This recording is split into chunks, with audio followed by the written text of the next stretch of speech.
The college football experience. Scot Loeffler leaves Bowling Green for the NFL episode on the Sports Gambling Podcast Network is brought to you by Edge Boost.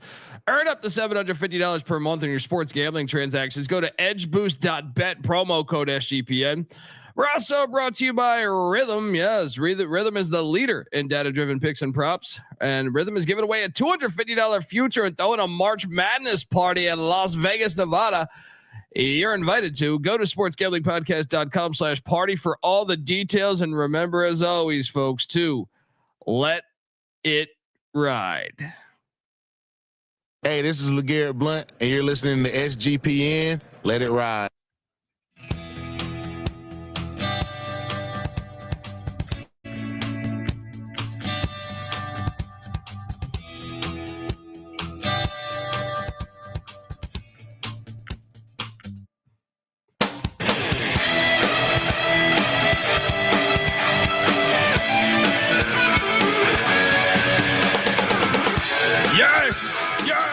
Yes. Woo!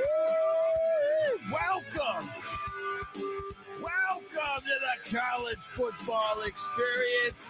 Scot Loeffler leaves Bowling Green for the National Football League episode. Yes, youtube.com/the college experience. Get on over there, hit that like and subscribe button. We were hit with news, I believe it was on Friday, that Scotty Loeffler was leaving the Bowling Green Falcons sitting head coaching position to join the Philadelphia Eagles quarterback coach as a quarterback coach. Pretty shocking news to a certain extent, maybe not, depending on who you ask. We're going to talk all about it. If you're wondering who the hell you're listening to, my name is Colby Swig Database Dan, aka Pick Dundee. That's not a pick. This is a pick. He was raised in the land down under, where a man thinks on his feet, speaks with his fists, and lives by his wits. When Dundee happened, he was a superstar. He's the kind of guy that would drink a gallon of gasoline so he could piss in your campfire. You could drop this guy off at the Arctic Circle wearing a pair of bikini underwear without his toothbrush, and tomorrow afternoon he's going to show up at your poolside with $1 million smile and a fistful of pesos. We don't even have the schedule yet, but we're talking a little Bowling Green Falcons, huh? Let's go.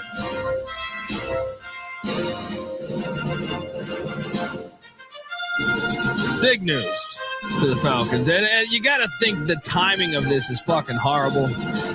But, so we got news Friday that Scotty Loeffler was leaving the head coaching position at Bowling Green, which I believe he was one of the underpaid coaches in the MAC, and left for but he was negotiating his contract allegedly to stay at Bowling Green when he got the call from the Eagles and he said, I'm out. Fuck you, I'm out. It's pretty crazy news that this happened, especially knowing that it was February 28th going into March 1st when this news happened, and spring ball is, you got your spring game right around the corner. Shout out to the chat. Feel free to put your 2 cents in on what is happening here regarding Bowling Green and Scot Loeffler. Shout out to Mob Rules saying awesome for Scott, sucks for BG. I'm going to talk about that. I think timing wise, 100%. Timing wise, 100%. You can say, it sucks for Bowling Green, right now to be going through this in the midst of spring ball, but. And shout out Mob Rules is from Bowling Green native. A lot of love for the Falcons in Northwest Ohio. He says, I'm just gonna dial it back to a year ago at this time. You saw the Buffalo Bulls lose. I can't remember if it was this late in February, but I believe it was late in the offseason. Let me see if I can quickly pull that up. You saw them, lose their head coach, Maurice Lindquist, to the Alabama Crimson Tide as a defensive. Was hired to be a DB's coach. Lindquist hadn't done much. He had not done much at Buffalo. I think he had one winning season out of 3, or 4. I think it was 3 off the top of my head. And then let's see when he was hired. Let me just see, just to correct, make sure I'm dead accurate on this. But yeah, so okay, so it was late January, so about a month difference here in this.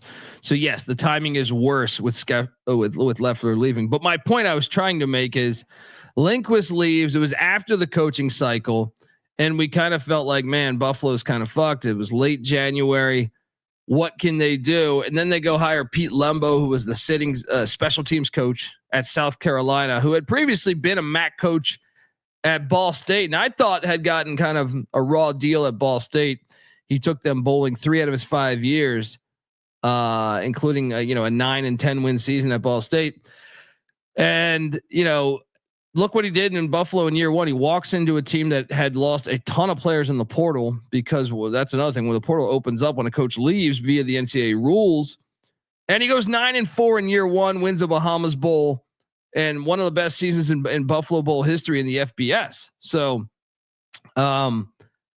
I think it could be a blessing in disguise in that regard, because let's talk about Scot Loeffler for a second. Scot Loeffler, former Michigan player back in the 90s, has coached at a bunch of, was a GA under Lloyd Carr at Michigan, was at Central Michigan, was with the, Urban Meyer at Florida for a couple years.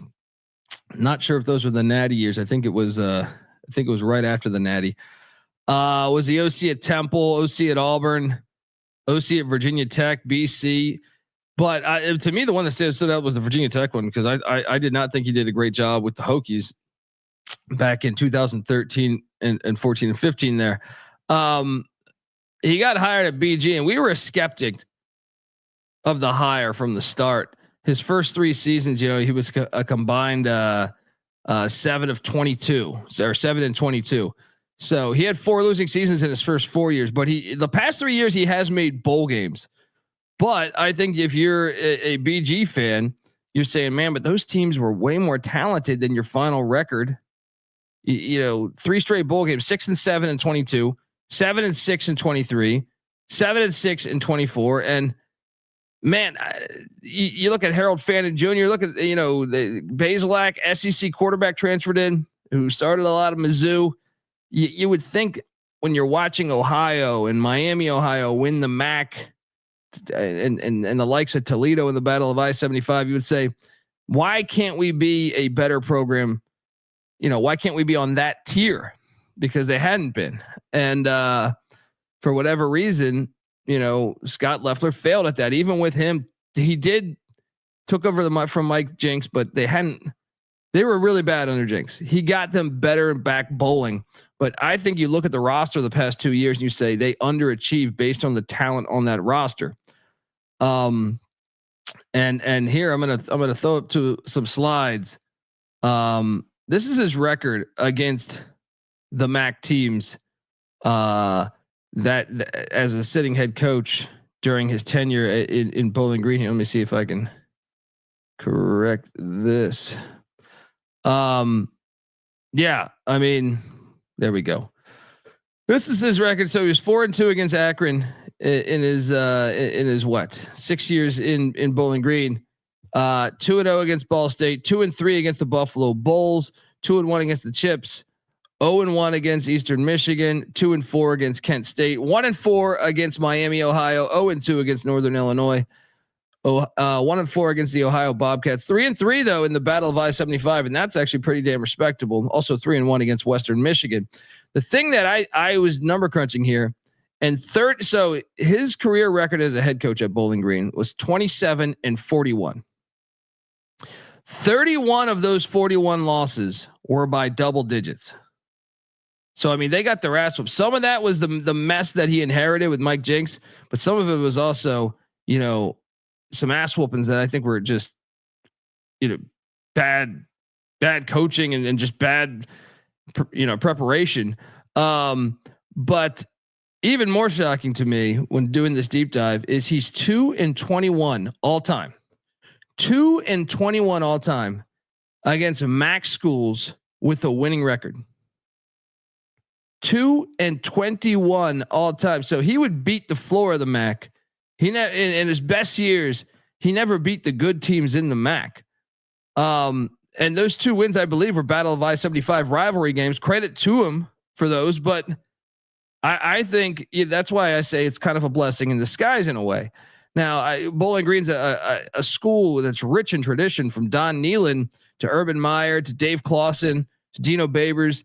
They've had really good coaches over their long haul there, but I think this could be a blessing in disguise. Timing wise, okay, it's a little bit of a tough spot with spring ball right around the corner, but I look at Pete Lembo last year. Maybe you can dial back and figure something out in that regard. But Bowling Green as a program is one that I think should be among the tops of the MAC. We'll talk about more of that in a second, but I want to let the folks know that the College Football Experience is brought to you by us. Yes, we are part of the Sports Gambling Podcast Network. Gear up for March Madness with March Madness. Yes, promo code Madness for 20% off in the SGPN store. Get in now before the promo code is done. Get yourself a College Football Experience hoodie, one of our Mike Leach t-shirts, Swing Your Sword. Rest in peace to the great Mike Leach. There's a slew of other great ones we have. So hop on over there. Eat Shit Pit t-shirts for the old Dub V fans. Yeah, there's just a huge amount of t-shirts in there. You can shop around. I wagered today. Get on over there. Use that promo code Madness for 20% off in the SGPN store.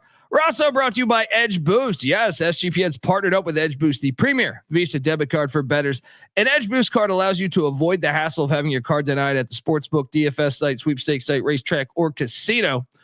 Plus, you can earn up to $750 per month in cashback rewards for using your Edge Boost card. And your money is safe as the card is FDIC insured. And the best part is no credit checks, and it's completely free. Sign up today and use the promo code SGPN to get better cashback rewards and instant tier 2 status. Once again, that's edgeboost.bet, promo code SGPN. That's edgeboost.bet, promo code SGPN. We're also brought to you by mybookie.ag. Yes, MyBookie is your place to bet every single sport. Plus, there's props for every game, and the live dealer casino is a bundle of fun. And MyBookie accepts customers from a ton of different locations. You can easily deposit and get lightning fast payouts using crypto. Head on over to mybookie.ag, but when you do, use our promo code TCESGPN for a 100% deposit match up to $1,000. Plus, they're going to give you a little $10 casino chip to get your beak wet. That's mybookie.ag, promo code TCESGPN. All right, we are back talking Bowling Green football. Scotty Loeffler leaving for the NFL. Matt Dix mentioning Bowling Green's national title in '59. Let's go. Yeah, that's the thing. I don't think this is a death blow to this team. If anything, let me key a little bit more in this. Like, they were a veteran team this year. I mean, in my opinion, this year and last year, they did not exceed our expectations. Now, I will say this. You look back at this past season to show to me what a disappointment they were in MAC play is the way they played outside of the MAC. They were right there with Penn State. Gave Penn State all they could handle. Credit to Loeffler there. Also, Texas A&M, they lose by 6 in College Station. But then they drop a random game to Old Dominion, and Old Dominion had gotten just obliterated in the portal. And that was back in September, where you want to catch a team that's obliterated in the portal. So to me, they had the talent. You can see it in the Penn State and A&M games. Why they not get it done in action play? And that was, this was his best coaching job, in my opinion. This was like the best actual team. And they were still just 7-6, losing the bowl game to Arkansas State there. That's why I don't know how good of a job he was really doing. I think when you think of historically the Bowling Green program, I do think it's one of the best in the MAC. Now, Northern Illinois is leaving, and that's something since the year 2000. How about this? Since the year 2000, this is MAC wins in the conference. YouTube.com/the college experience. Toledo leads the MAC all time in wins since the year 2000 with 197, followed by Northern Illinois 186, followed by Ohio at 167, Western Michigan at 152, and then you get Bowling Green at 149. Bowling Green and Northern Illinois is leaving the MAC for the Mountain West after one more year. Bowling Green should be, in my opinion, like right after Toledo. They should be right after Toledo and I know Bowling Green fans will be like, fuck that we should be better than Toledo. Yeah. Well, you should be right there, neck and neck with Toledo. Cause I think, you guys invest more into football than you do. And just the culture that you've set over the past, 60, 70 years has been better than a lot of these other schools. But that to me shows like even with Loeffler and Jinx, who had been, kind of the dead weight to a certain extent, losing records as head coaches at Bowling Green, they're still a top 5 win school, since the year 2000 within the MAC and just 3 wins away from being number 4 in the MAC. That's why I think, you don't panic if you're a BG fan. I think you're going to find someone else and it might even be a blessing in disguise. Let's talk about who they should hire. And let's talk about first from the start, leaving to go to an NFL position. It's funny. I feel like the narrative is so overblown these days of like, the portal, who wants to be the coach? You gotta, check in with your team nonstop. So that's why he left for the NFL. No, this has happened a shit ton of times. I mean, look no further than in the 90s when Nick Saban was the sitting head coach at Toledo and left for the Cleveland Browns coordinating position. This has always happened. It's always happened. I feel like we rush to judgment because of the portal NIL era and just say, oh, well, that's what it was. Portal and NIL era. He left. He couldn't handle it. You want my honest opinion?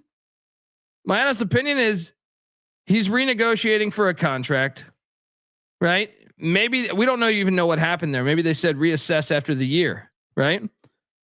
And he just lost all of his fucking veterans. You look at this year's team. I think you would say, okay, well, guess what? Connor Bazelak, your starting quarterback's gone. Your starting running back, Terrion Stewart, has transferred to Virginia Tech. Harold Fannin, who is, arguably the best tight end in the nation. I know Tyler Warren would be the other one, but he's going to the NFL. One of the things we noted and why we were so high on Bowling Green a season ago was how many veterans and upperclassmen and seniors were on this team. Those guys are gone. So they're not bringing back that much. So I think he's reading the tea leaves of saying, and I don't know how the negotiations were going. Maybe, they look at it in a year, or maybe they were going to come back with an offer. But when the Eagles called, for whatever reason, he's out. But I think Bowling Green might have been saying, hey, if he had a 3-win season this year in the MAC, maybe they'd be saying, hey, dude, I think it's time to go.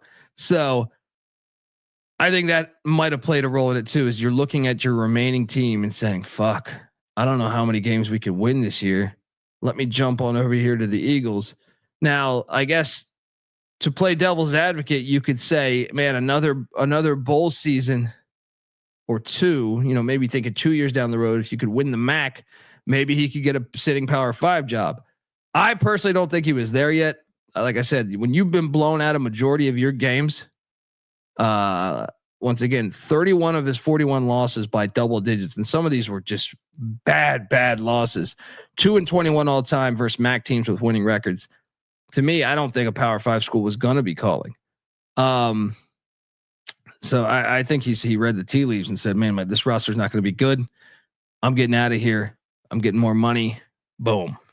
But let's talk about now who they could be hiring here, because and Bowling Green's football schedule is not out. I mean, you have the non-con. For next year. We will talk about the MAC schedule when it's released. I think it's going to be released in the next couple of days.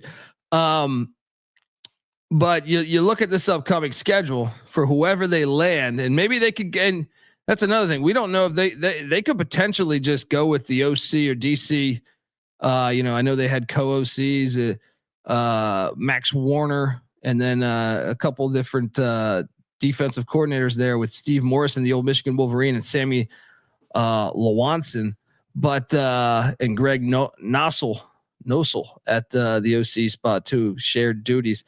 Maybe they just go with one of those.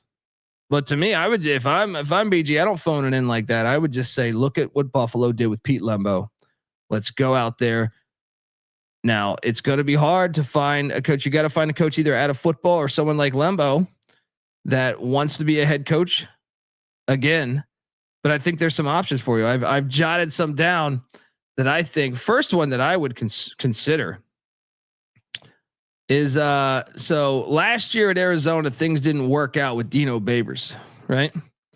This is a guy who's 63 years old, but he was at Bowling Green back in 2014 and 15, went 18-9 as a head coach in his 2 years there, 8-win season year 1, 10-win season year 2. Both years finished first place in the MAC East. All right, he got canned from Arizona. He's just sitting there right now at home. He's familiar with that lay of the land. Why not take a shot on Dino Babers? I thought he did a decent job at Syracuse. I didn't think he did considering what they had to deal with during COVID, I actually think he did a decent job at Syracuse. I think you call up Dino Babers first. I mean, well, the first thing you should probably do is call Urban Meyer to see if he wants to coach, but I don't think Urban has his options. I don't think that's a realistic one, but you should at least pick up the call or, pick up the phone and call him. But Dino Babers realistically is one that I think he wants to be a head coach again. He's not currently working, and it makes a lot of sense. He's familiar with that landscape. Before he was at Bowling Green, he was at Eastern Illinois. So he's got a lot of years of experience coaching right there in the middle of the country. I think it makes a ton of sense.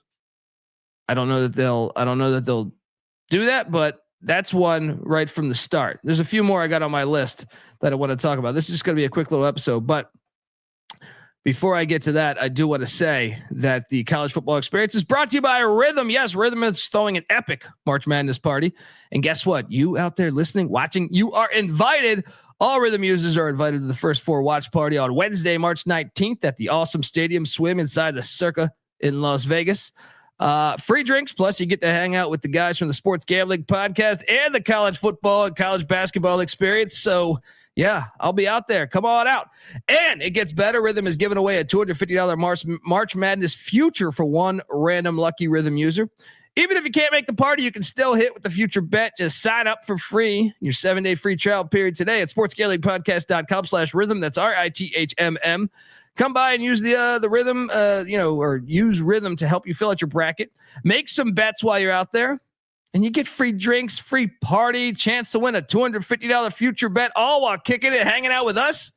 What are you doing? Go to sportsgamblingpodcast.com/party for those details. That is sportsgamblingpodcast.com/party for those details. We're also brought to you by Underdog Fantasy. Right now, college hoops, we're in the thick of it. Every day you go to Underdog Fantasy, you can find an edge with college hoops, stats that I don't believe you can find elsewhere. Get on over there. I mean, they also got NBA, NHL, they'll have MLB coming, UFL, CFL, obviously college football and NFL when it comes around. But you can make a ton of money, in my opinion, on Underdog Fantasy. There's an edge that you can't find elsewhere. And Underdog's offering a Luka discount for every Laker game for the rest of the season. Also, for the football diehards, pick-up projections for select players' 40-yard dash times during the NFL Combine Week. I told you they deep sea dive. So sign up, and when you do, use our promo code TCESGPN to claim your special pick plus first-time deposit offer up to $1,000 in bonus credits. That's UnderdogFantasy.com, promo code TCESGPN. All right, we are back talking Scot Loeffler.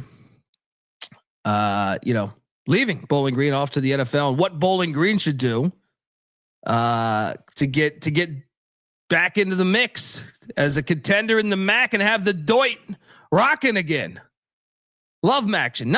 I love MACtion. They're probably my favorite conference. It's a shame Northern Illinois leaving, but they're bringing in UMass. Don't forget they're bringing in UMass, which, like I said, I think if you were to we're 25 years into this this century here.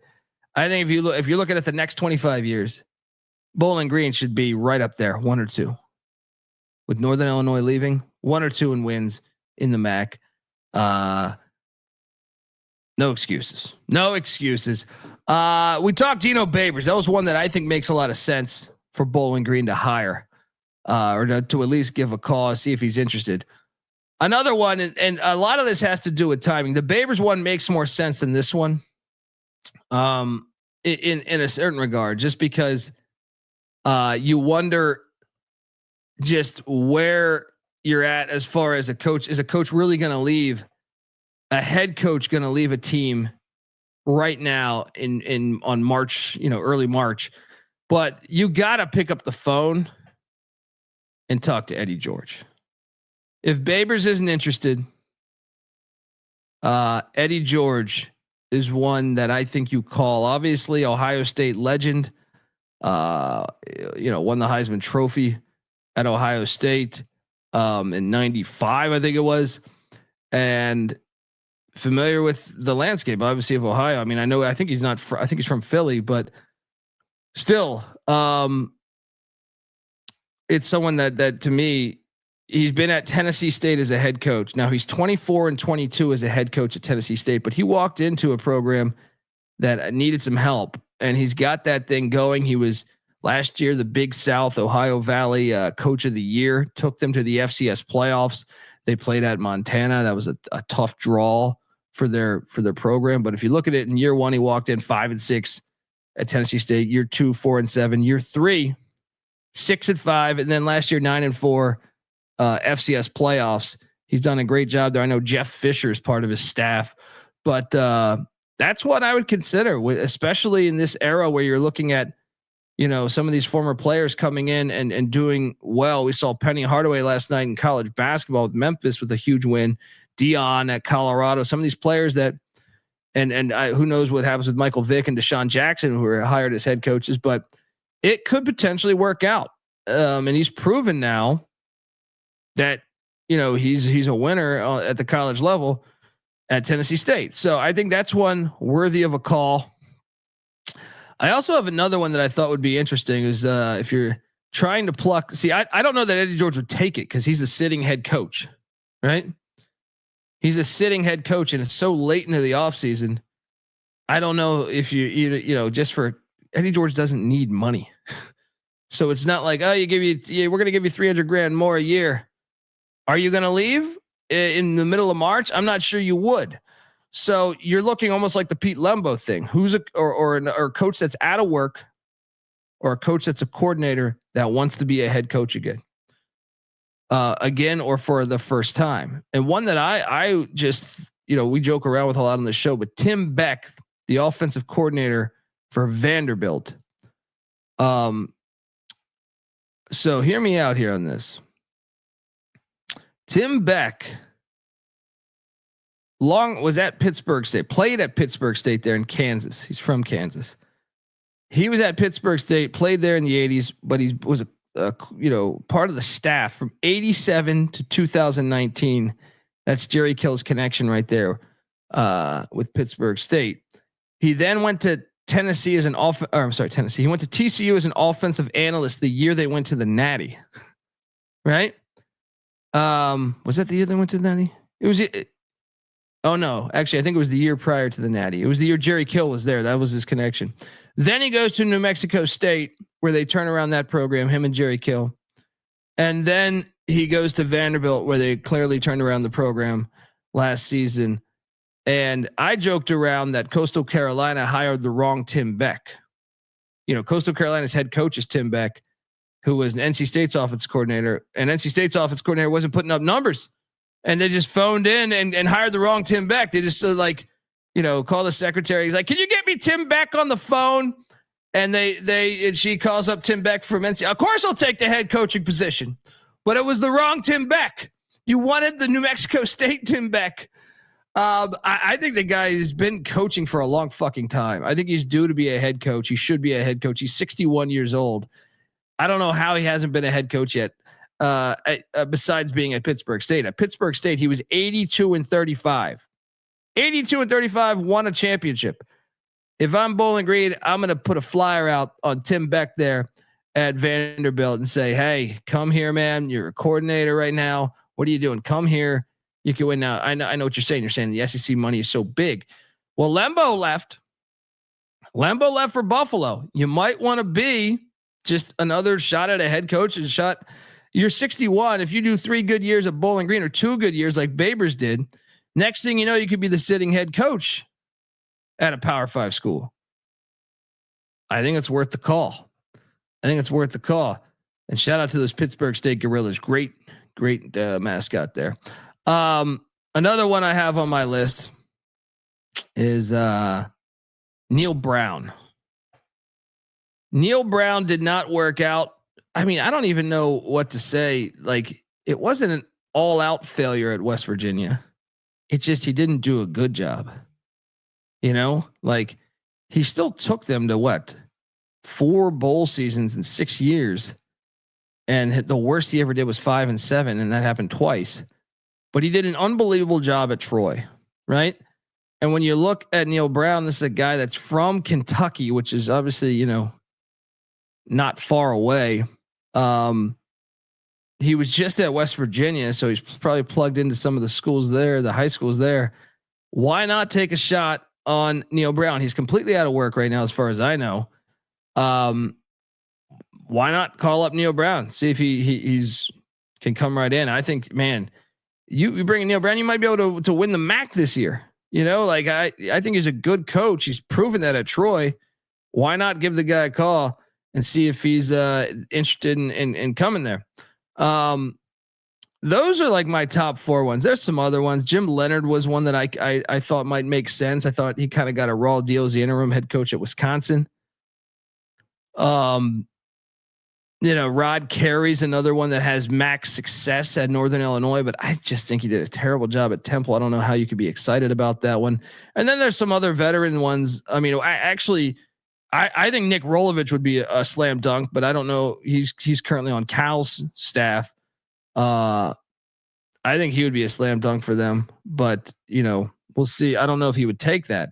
Probably, maybe. I don't know. A few other ones. Philip Montgomery was just hired at Virginia Tech as their OC. He was the Tulsa head coach a couple years back, took Tulsa to the AAC championship. Remember the year with Zaven Collins? I think that's one that is worth that phone call. I don't know if he would leave. He just took the Tech position like in the past 2 weeks. So maybe he doesn't. And then another one I'll throw out is Skip Holtz. Skip Holtz, I heard rumors that he wanted to get back into college football. He's done a great job in the USFL. He did a great job at Louisiana Tech, great job at East Carolina, great job at UConn way back in the day. I think that one would make a lot of sense as well. And you know, right now you could probably get him. So, yeah, that would be my list of coaches that could come right in there. But it'll be fascinating to see what they do. Obviously, we'll have you updated on the college football experience. Don't forget, all off season, we're talking schedules, and then obviously once the summer comes, previewing all 136 FBS teams. Don't forget to check out the FCS college football experience too. We're going to talk soon on some FCS coaching hires. Michael Vick to Norfolk State. Obviously, you got the Dakotas. A lot of changes in the Dakotas. Deshaun Jackson to Delaware State. Brennan Marion to Sacramento State. So we're gonna be talking all those, but also the FBS. We're still in the midst of going through all these schedules. So we just dropped a Bill Belichick to North Carolina episode and broke down their schedule because that was released. Also, we talked about the Florida State coaching hires as far as from the coordinating positions, bringing in Tony White, bringing in Gus Malzahn, and then their schedule released as well. We got Virginia Tech schedule for later this week. So check it all out, folks. We'll see what Bowling Green does. Obviously, we'll break down the MAC schedules when they're released. Subscribe to the College Football Experience. Give us a follow on Twitter at TCE on SGPN. I'm on Twitter at DColBD. We got a bunch of college basketball shows going later on today. So check out the College Basketball Experience. Bowling Green, Marcus Johnson, let's go. Let's win this MAC tournament. Also, check out the College Baseball Experience. Myself, Noah Beanick, Johnny V doing great work over there. Check it all out. Check out the Sports Gambling Podcast as well. We're talking action tonight. Till next time, folks, this is the College Football Experience, Bowling Green style. You better start thinking about yours. And we out of here. Run and shoot. We can really run and shoot. And the whole team's looking and the whole world's looking with the cameras. Run and shoot. We can really run and shoot. And you know what you're getting, cause the books we written with the cameras. Everybody's trying to stop this team, but we keep on knocking them dead. They make opposing coaches wanna cuss and scream and fool